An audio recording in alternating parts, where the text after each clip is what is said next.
Good evening. We bring you the latest in the world of sports. I'm Paulo Del Rosario. And we give you the conversations you want to hear from your favorite icons and athletes. I'm Jet Manuel. Watch the game live in our past episodes on demand on the Pilipinas Live app. Buckle up, sports fans. Let's get in the game.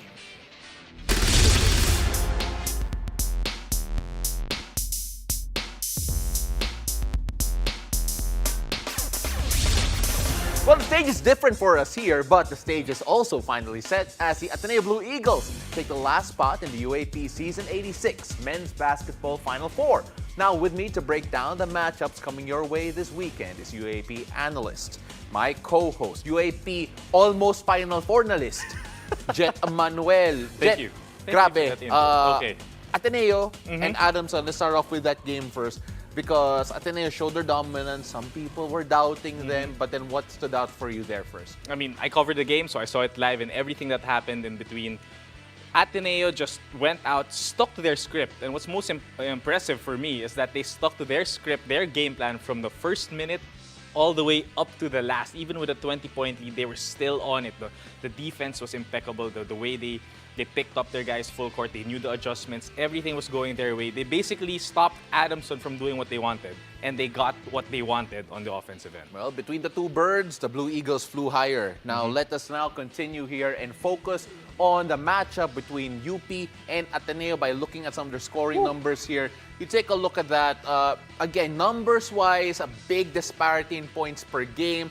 It could be a bit different with regards to the defense as shown, pero yung bench points in particular, Jet, that is something to look at. Okay, I mean, if you look at UP, I mean, first of all, this game's going to be crazy. Oh, yeah, 100%. Battle of Katipunan, that's going to be insane. Final Four, okay. Now, UP is number one for a reason. They're leading the league in scoring, 1, 2, top 2. And Ateneo is a little bit further behind. I think they're 4th or 5th. But the bench points, the bench points, I think, is the difference. You can see they score more than half of their points off the bench, and I think that's going to spell the difference twice as much as the Blue Eagles on their side. So the depth of the team has always been great on paper, but now we see them playing in the game, and they've just shown that whoever they put in, I mean, the starting five has been switched out, I think, most in the whole UAP season, and I think UP is just the most dominant offensive team right now in the league. Yeah, I think offensively, I think they're number 2 offensively in terms of points scored itong UP. But of course, let's see how that works out in the playoffs where everything is really hyper-focused. Now, let's move on to the non-scoring numbers here between UP and Ateneo. And you have to take a look at the assist count here. Here, this could change a bit with the steals coming, especially from UP, with the way that they defend. They force a lot of turnovers. But at the same time, you have to feel this Ateneo team will try and clamp down on that because that is a bit of a weakness for them here with 17.1. I think it just comes with the inexperience. Yeah. I mean, the guys that we have on the Blue Eagles side, almost all of them, especially their key players, Jared Brown, Amos, they're all new to this stage, and it's totally different. Anyone can say that it's totally different under the bright lights of the Final Four. And going up against a number 1 team who's been there before and their key players have been there before, I think that's going to spell a little bit of a difference too. And like you mentioned, they lead the league in forcing turnovers. Yeah. They lead the league in steals. Ateneo's challenge is to protect the ball in order for them to run the offense that they want to run. But the pressure defense of UP has really, skyrocketed this season because of the depth that they have on the bench. In the assist numbers, you can see they love to share the ball. They have a lot of superstars, and Coach Goldwyn has done a great job in convincing the superstars to share the ball. Yeah, and of course, let's see how Ateneo handle all the turnovers. By the way, this is actually good for number 3 in the entire league with 17.1, so they do take care of the ball particularly well. Let's take a look at the main matchup here between these two. Of course, when you take a look at this, I'm actually interested in actually why you picked this. Juf and Balungay are your choices here. So when you take a look at this, I'm going to guess, basing it from you, that rebounds is going to be a factor in this game in particular. When you look at this matchup, I'm not quite sure. So what is it? I mean, if you ask me a superstar matchup that I'm gonna love to see and I expect to see in this Final Four game, it's gonna be the big men inside. Yeah. They're both key players. They're not only important players or X factors. Yep. They are key players. Wherever Malik goes, anytime he's on the court, you can feel the impact right away. The defense that he's a defensive anchor offensively. He's mature enough to know what to do with the ball when he gets it, and even without it. And Kai Balungay has done an exceptional job this season being consistent. So if he wants to go against Malik Diouf, he has to raise the bar. You can see the averages; Yeah. they're both impressive. But Balungay has the bigger challenge here going up against a guy like Malik. Yeah, I mentioned the rebound because he's number 7 rebounding. Talk about Kai Balungay, and of course Malik Diouf being number 2 overall. Pero offensive rebounding, that's where it becomes a bit closer. Number 2, itong si Kai, and Malik Diouf at number 1. And you have to feel whoever extends possession might Yes. make a difference here today. Take a look at the X factors here that you have. And when you take a look at the X factors, you have to look at Cancino and Amos. Amos in particular is an interesting case. Here in this photo, he looks like Jello Vito, but let's not focus on that. But you take a look at Mason Amos because he actually does not see action towards certain scenarios for Coach Tab Baldwin because of his defense. How can Ateneo ensure that he stays on the floor longer? Because the way he shoots the ball is at a whopping 42.9%.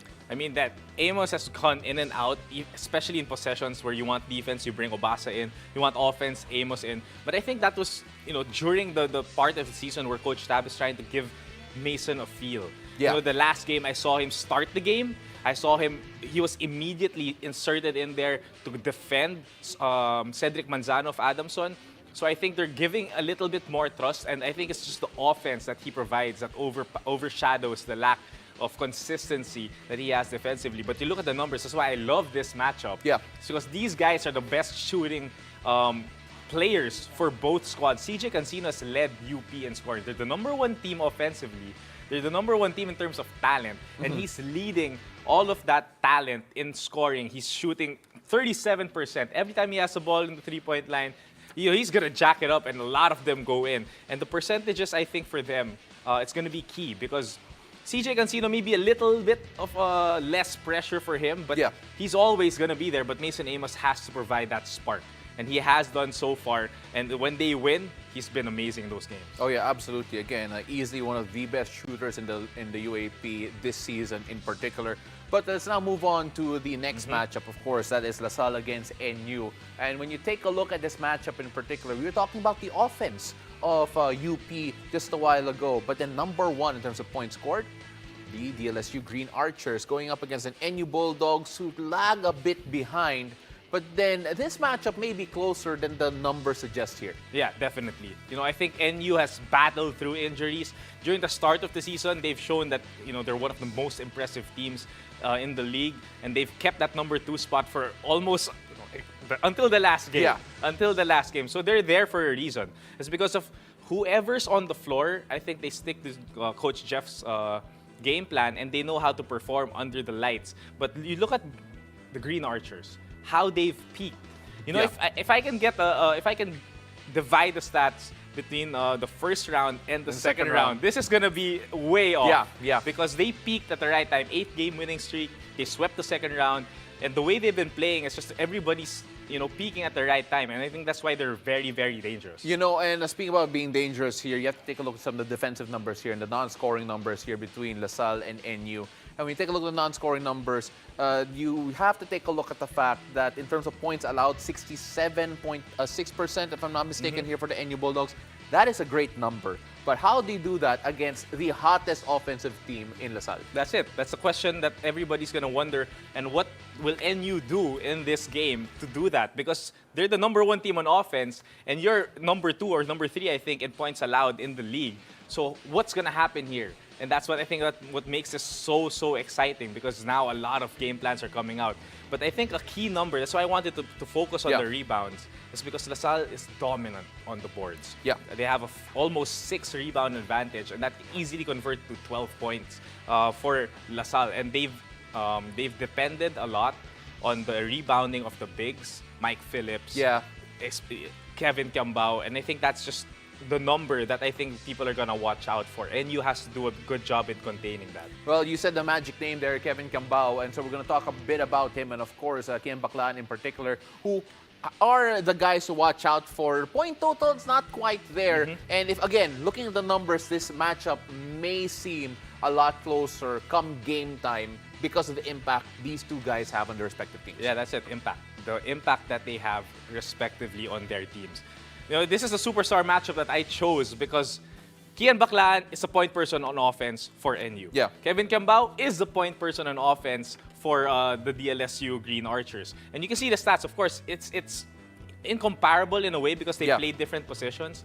But the main comparison for me is that they're the catalysts for the offense. And of course, you talk about being catalyst of the offense. We have to go to a one last matchup here, and that is Evan Nelly and Jake Figueroa here for NU and LaSalle. And these guys are going to have the ball quite a bit, I'm guessing, here for these two teams. In particular, Nelly, who really initiates a lot of the offense here for LaSalle.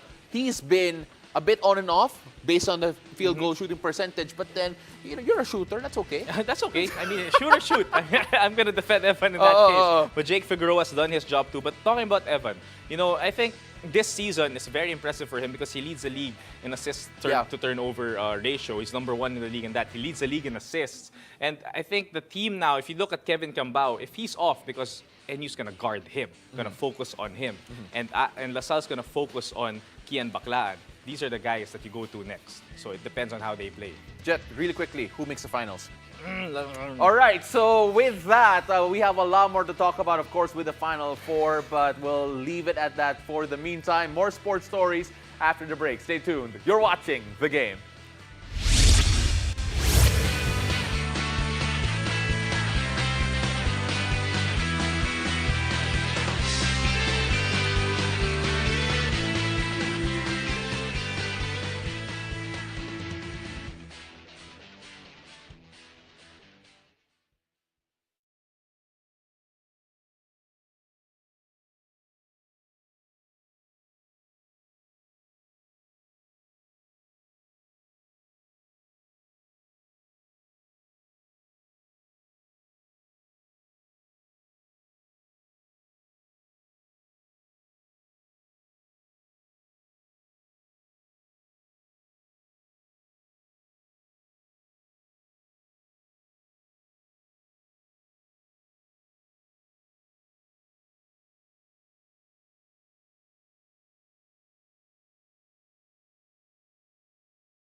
And the dust has settled in the UAAP chess tournament with one team achieving an incredible three-peat and securing their 10th overall championship. Joining us today is a member of that powerhouse squad that secured UST's third consecutive crown, UST Wood Pushers season MVP. And as Pao mentioned, the last king standing, I like that. Melito Oscan Jr. Thank you for joining us today.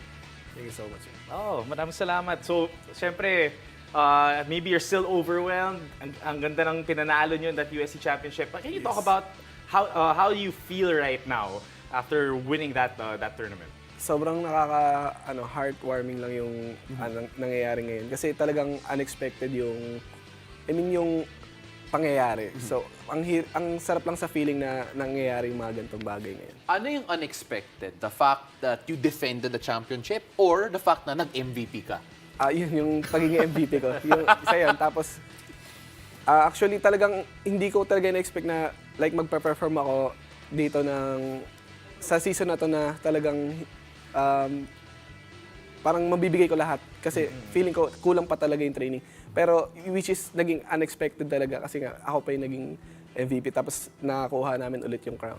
I mean, yun nga, you mentioned nag-MVP ka, hindi mo na-expect. Ako, curious lang, this question, I want to know, parang dali mo kami sa mundo ng chess team ninyo. Yes. Ano yung pinagdaanan nyo throughout the season? Kung paano kayo nag-training na papunta dito sa manalo kayo ng championship? Kasi kapag student athlete ka ng UST, talagang kailangan mo i-maintain both pag-aaral tsaka paglalaro.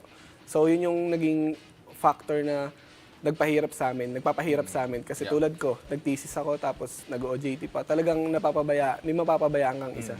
So ayun, nung papasok na yung season namin na to, talagang nag-double time ako, talagang ginawa ko lahat para maibalik ko yung training namin. Yeah, alam mo, importante yan, especially being a student athlete. Again, Jet graduated an engineer from the UP basketball. Again, you juggling OJT at of course yung thesis mo. At ako naman, wala akong sport. Ito, nag-graduate lang. Pero when you take a look at the achievement here of UST, magandang simula, 4-0 before a draw against Adamson, who were the bottom place team. Ano nangyari internally sa US team ninyo after that result? Bali, talagang inisip lang namin, normal lang naman nangyayari yung mga ganun eh. Talagang kumbaga sa basketball, parang bilog talaga ang bola. Kumbaga wala namang sure. Talagang ang pinaka-sure lang namin na talagang dapat gawin is, gawin mo lang yung best mo, tapos relax lang. Relax lang. I mean, kausapin mo naman kami about yung teammates mo. Yeah. Diba? Wala sila dito, pero nandito ka. Ano yung pinagsamahan nyo throughout the season and ano yung nakita nyo sa pagbabago sa kanila na nakita mo sila nag-succeed rin katulad? Sa mga teammates ko, talagang iba yung bonding kasi namin talaga eh. Hindi lang as a team, but as a family. Talagang yung bond namin, talagang araw-araw, talagang nandun lahat, biroan, training, as in lahat nandun. Like, yung coach ko, pati yung coach ko, talagang parang tatay namin, kaibigan namin. Yun yung key talaga namin, kaya kami nagiging champion kami. Can you compare yung championship na to to the other championships in the 3P? Talagang, hindi. Parang iba to eh. Iba to. Kahit kasi ang dami naming naging struggle talaga nitong season na to. Pero talagang nagporsige lang kami. Ganun. So, yung championship na to, gusto ko nang dagdagan eh. Kasi interested ako. Sorry, Pao. No, kasi go. nung panahon ko sa basketball, hindi kami nananalo eh. So, itong 3-time champion ka, ano yung difference ng personal mo na nag-grow ka sa first year, sa second year champion, and then ngayon, nag-champion tapos nag-MVP ka? As a person talagang, ang pinakamahalaga talaga is yung balance sa lahat eh. Balance ka sa time management, yan, balance lang lahat. Yeah. Talagang maturity, kumbaga. Dapat nandun yun. To be fair din kay Jet, nag-mature din siya from 0 wins to 5. Pero when you take a look at what it takes to maintain yung standard na to, especially for future generation. I'm not sure kung last year mo ba to? Or Yes. so what would it take for you personally, for UST to sustain yung level of competition na to in terms of chess? For me kasi, kailangan mo lang, ako kasi, talagang, for me, achievement ko talaga 'to, kumbaga fulfillment ko 'to lalo kung halimbawa sa akin lang, talagang yung MVP, parang fulfillment mo 'yun eh. Talagang iba yung dating eh. Parang gano'n. Oh, ibang-iba yung dating talaga. But, we wish you all the success. We congratulate you, of course, for all the success that you've had previously. And thank you. Thank you so much, Melito, for joining us. Jet is always interested to interview winners in the UAP kasi siya, Gusto ko lang malaman. konti lang.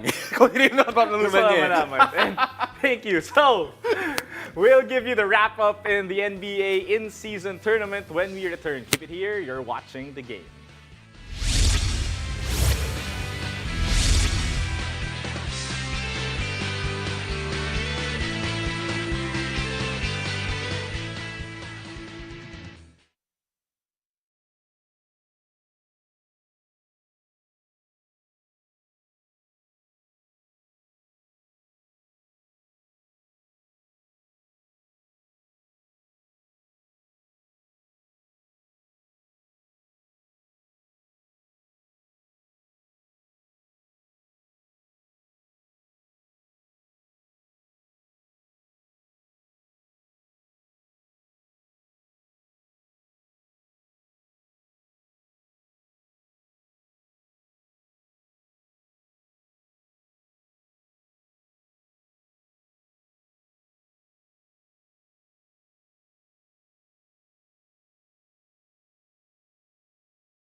Well, two teams have secured their spots in the next stage of the NBA in-season tournament. Now let's go through today's NBA wrap-up with my partner, quote-unquote expert, analyst, Jet Manuel. Jet, let's start out first here with the LA Lakers because we don't have a lot of time and Okay. Derek will be mad if we don't. Okay. Pero ito, I guess we're starting with the Pacers first. So you take a look at them here, clinching the quarterfinal spot.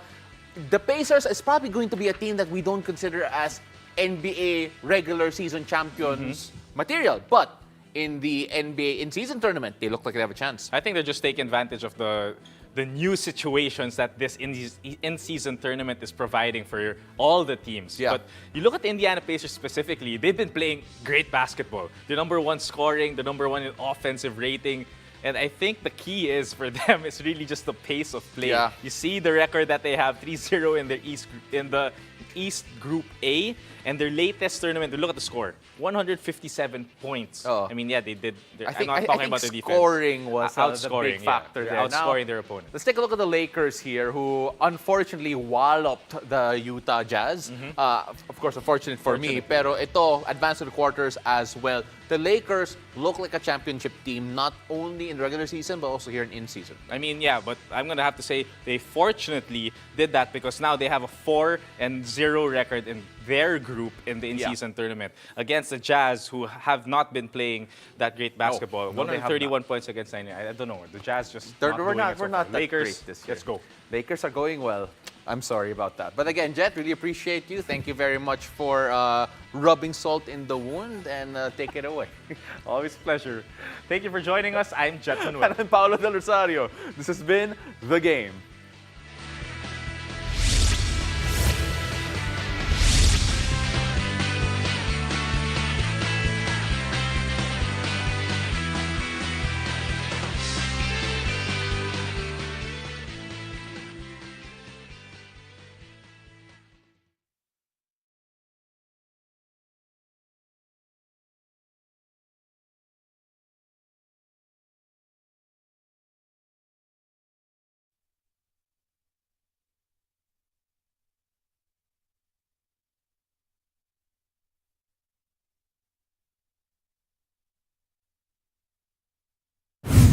We're learning more about the hostage-taking off the Red Sea. The Philippine government vows to do everything it can to secure the freedom of 17 Filipino seafarers.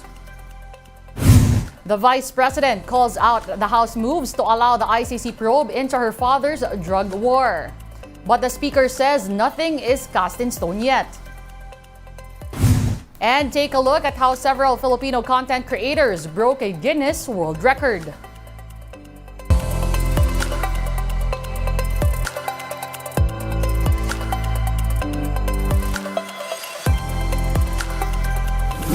Fast, focused, and fearless, here's a roundup of stories we're watching now. I'm Denise Tan. President Bongbong Marcos said the government is doing everything to bring home 17 Filipino seafarers hostage by Yemen's Houthi rebels. Marcos Jr. explained the Foreign Affairs Department is getting updates from counterparts in Iran, Oman, Qatar, and Saudi Arabia. The Migrant Workers Department is also in constant communication with the hostages' families.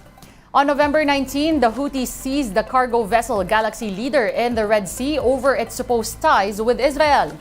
The Yemeni rebel group is believed to be an ally of Iran and Palestine. There are 25 people aboard the hijacked ship.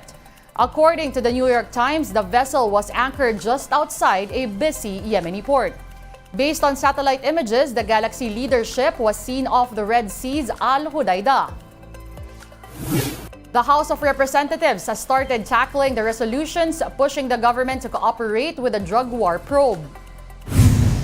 One of the authors of the measures, House Committee on Human Rights Chairman Benny Abante believes it's time to let the International Criminal Court in.